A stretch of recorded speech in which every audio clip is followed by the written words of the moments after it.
Hello bachcho, let's see the question of pulley of radius 2m is rotated about its axis by a force of 20t minus 5t square Newton. Apply tangentially if the moment of inertia of the pulley about the axis is 10, the number of rotation made by the pulley before its direction of motion if reversed it. तो जब direction of motion reverse होगा तो उस condition में force reverse हो जाएगा. तो सबसे पहले फोर्स कितना है 20t माइनस 5t स्क्वायर. ठीक है, तो फोर्स कहाँ ज़ीरो होगा तो वो हम निकाल लेंगे t इक्वल टू 0 पर और t इक्वल टू 4 सेकेंड पर, है ना. तो t इक्वल टू 4 सेकेंड पर इसका मतलब after 4 second direction will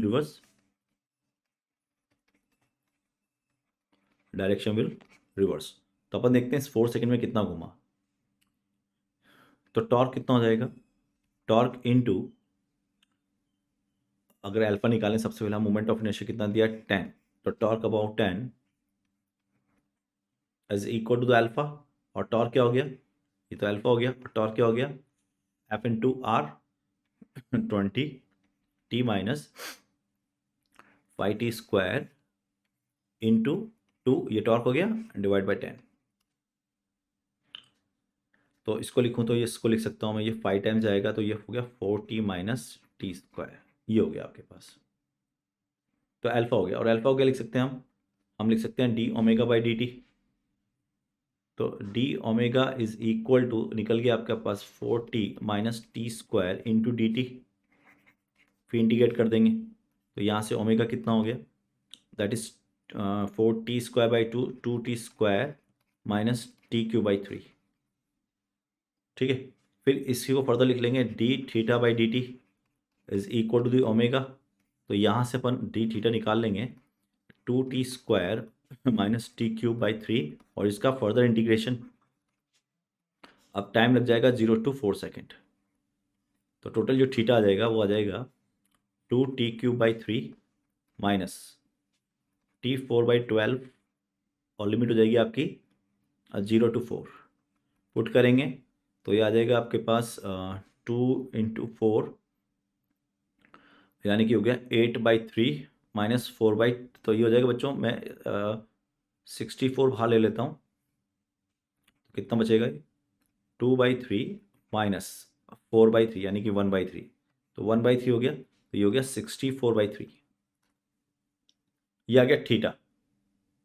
number of rotation, तो थीटा कितना आ गया आपके पास, इट इज 64/3 थीटा आ गया आपके पास. लगभग अगर इसको निकालें 21 कितना हो गया अप्रॉक्सीमेटली 21. तो 2πn number of rotation is equal to what 21. तो पाई से लगभग काटें इसको 7 टाइम्स चला जाएगा अप्रॉक्सली, तो एन आ जाएगा लगभग 3.5. यानी कि अगर हम देखें सो मोर देन 3 होगा बट लेस देन 6 हो जाएगा, है ना. अगर अपन इसको एग्जैक्टली भी कट करें तो 21 से तो ज़्यादा कट होगा, क्योंकि 3.14 को अगर मैं 21 से कट करता हूँ 3.1 से,